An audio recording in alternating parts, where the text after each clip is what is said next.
Bentornati! Se siete iscritti al mio canale da un po' di tempo, avrete sicuramente già dato qualche visualizzazione alla mia analisi dell'Ultima Cena di Salvador Dalì, come un esempio di versione alternativa della nota storia biblica.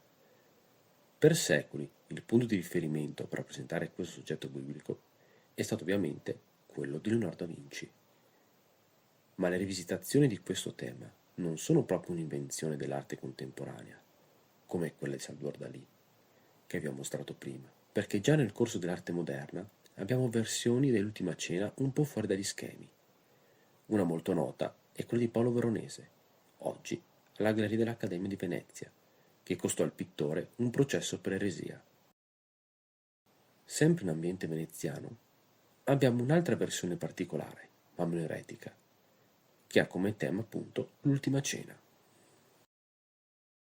Quest'Ultima Cena da parte di Tintoretto, oggi esposta alla chiesa di San Giorgio Maggiore di Venezia, non è l'unica scena legata a questa storia da parte di Tintoretto, e poi non è l'unico caso dove il pittore rivede a modo suo una scena biblica, ad esempio una sua natività, che io ho già analizzato in un video per questo canale.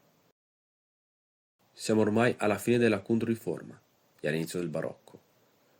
Forse per questo che le profanità in questa versione dell'Ultima Cena non costarono nessuna condanna all'autore, come ad esempio il fatto che in questa scena ci sono più personaggi coinvolti e non i canonici 13, come era per regola in questa iconografia, e non era gradita la presenza di soggetti profani, ma a differenza dell'impresa di Paolo Veronese, in questo quadro i soggetti di natura profana furono visti come contestualizzati e non lesivi all'evento principale del quadro, quello dell'Ultima Cena, anche perché l'aspetto sacro è messo ben in evidenza, mentre in quella più scandalosa di Paolo Veronese no. L'Ultima Cena sta avvenendo all'interno di una comune osteria, dando l'idea di Gesù e dei suoi apostoli come persone comuni, e intorno a loro ci sono delle persone intente a fare i loro lavori, come se stessero servendo delle persone comuni. Notare, la parte in basso rappresenta il mondo materiale, e più si guarda verso la parte superiore del quadro, ci si avvicina al mondo spirituale, e in tutto il quadro c'è una grande cura per i minimi particolari, ma il pittore si è curato soprattutto delle luci e delle ombre. La parte più in basso a sinistra c'è un mendicante, per simboleggiare l'attenzione che va a Gesù nei confronti dei poveri, e in questa parte abbiamo anche una scena ironica.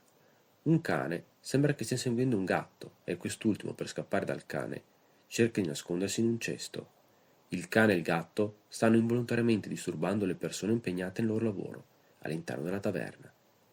Guardate anche il pavimento e il soffitto, come sono stati presi in considerazione per questa ambientazione interna. In questo quadro abbiamo altri tavoli, oltre a quello dell'Ultima Cena. La figura più importante rimane quella di Gesù, che in questa versione è visto in piedi, ma non proprio geometricamente centrale in tutta la composizione. Se osservate bene, la prospettiva è atipica per un'Ultima Cena, perché la tavola è stata dipinta lungo una direzione obliqua, e così come tutti gli apostoli con Cristo. Ma come nelle più canoniche rappresentazioni dell'Ultima Cena, gli apostoli e Cristo portano l'aureola, ad eccezione ovviamente di Giuda, che è visto quasi da parte.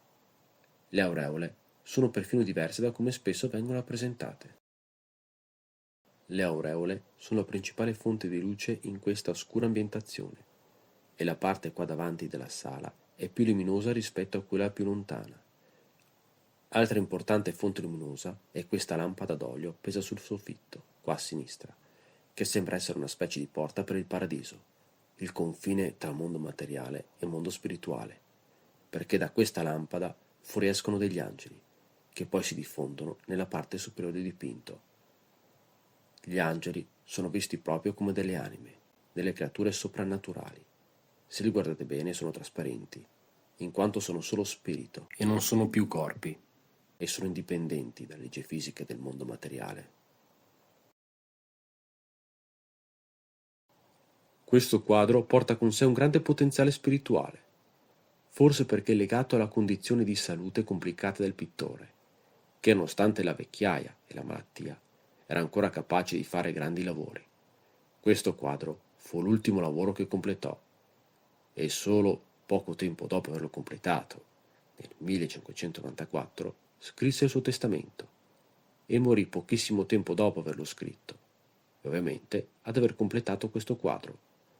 Pare che nei mesi in cui stava lavorando a questo dipinto era ancora in fase di depressione per via della morte, avvenuta 4 anni prima, di sua figlia Marietta, pittrice come lui, e nota artisticamente come Tintoretta. Spero che questo video vi sia piaciuto e arrivederci ai prossimi video.